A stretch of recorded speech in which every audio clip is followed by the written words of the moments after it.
আসসালামু আলাইকুম। Launch travel ভিডিওতে আপনাকে স্বাগত। নতুন আর একটি ভিডিও নিয়ে আপনাদের মাঝে হাজির হলাম।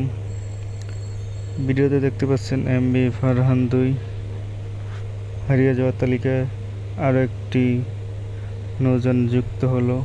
এমভি ফারহান 2 দ্বীপ জেলা ভোলাবাসীর একসময় আস্থার একটি নাম ছিল Farhan 2। Dhaka Petua Charbhishan, Dhaka Daulat Khan, Teknaf to Saint Martin, Ilisha, মৌজু, চৌধুরীঘাট এই রুটগুলোতে দাপিয়ে বেড়াইছে এই নৌযানটি। সময় ব্যবধানে এখন অনেকটাই বেগবান। বর্তমান চলছে কেরানীগঞ্জের হাসনাবাদে নৌযানটির স্কেপ করার কাজ। ইতিমধ্যে সিলিংয়ের ডেকোরেশন, কেবিন করিডোর এসব লাইটিং খোলা হয়ে গেছে। নিচতলার চেয়ারও সব খোলা হয়ে গেছে। খুব শীঘ্রই হারিয়ে যাবে নৌ সেক্টর থেকে এই নৌযানটি। একসময় ঢাকা পেতুয়া চরভীষণ রুটে নিয়মিত চলাচল করত ফারহান 2 লঞ্চটি।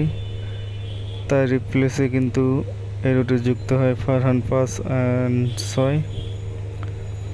বয়সের সাথে বেমান হয় এই লঞ্চটি, আর বডি ও সার্ভের মেয়াদ উত্তীর্ণের কারণে কর্তৃপক্ষ কেটে ফেলার সিদ্ধান্ত নিয়েছে।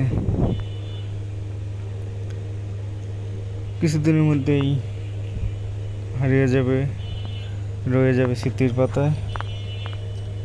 এই ছিল ফারহান 2 লঞ্চকে নিয়ে সর্বশেষ আপডেট। এতক্ষণ সাথে থাকার জন্য ধন্যবাদ।